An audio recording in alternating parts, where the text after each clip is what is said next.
Joe Biden ignored D-Day. He neglected it. Instead, he posted a video of himself meeting with the survivors of the Tulsa race riot. He tweets, quote, "I met with survivors of the Tulsa massacre this week to help fill the silence, because in silence wounds deepen, and as painful as it is, only in remembrance do wounds heal." What's he talking about? What is he talking about? I think the wounds from the Tulsa race riot had healed 100 years ago. The wounds that no one was talking about at all. He's picking that scab. He wants people to focus on that. He doesn't want people to talk about D-Day. That was glorious and makes America look good. He wants to talk about this long-forgotten race riot because that makes America look bad. Now, he won't talk about every race riot. He won't, for instance, talk about the race riot that happened during the summer of last year. The race riots in which BLM burned down multiple cities around the country. He's not talking about that.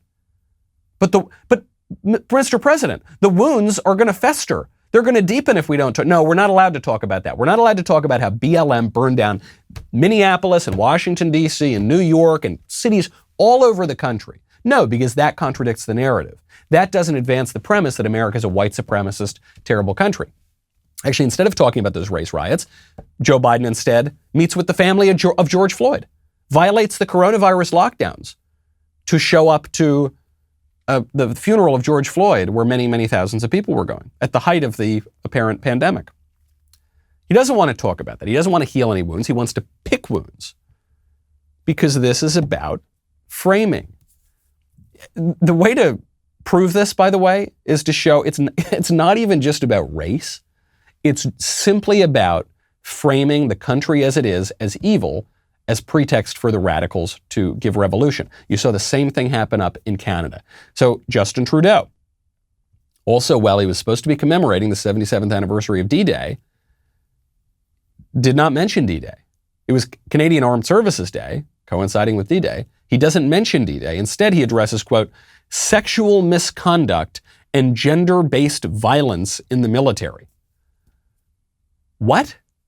This is Canadian Armed Services Day. This is the day we're supposed to celebrate the armed forces of Canada and their heroic efforts. No, we're just going to talk about how terrible they are.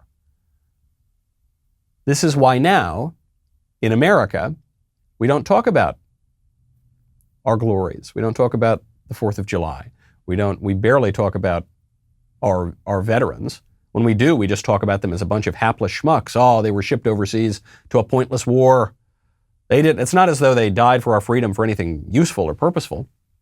No. And we shouldn't focus on that anyway. There's Memorial Day and there's Pride Month. We'll get a little bit, we'll talk about, but really we've got to focus on grievance. We've got to talk about radical left identity groups. There was actually a proposal, another day that has not been very important in American history, but all of a sudden the left is trying to make it important, is Juneteenth. This is one of many days that marked the end of the Civil War, but the left is trying to make this into a really big deal. And there was a proposal by a Republican senator to make Juneteenth a federal holiday. But how are they going to do it? They can't just keep making federal holidays. The people got to go work. So the proposal was to make Juneteenth a federal holiday to replace Columbus Day. So we're going to make a day that is now largely focused on racial grievance and pushing forth a racial narrative. We're going to have that replace the glorious day of the founding and discovery of the New World. All about framing.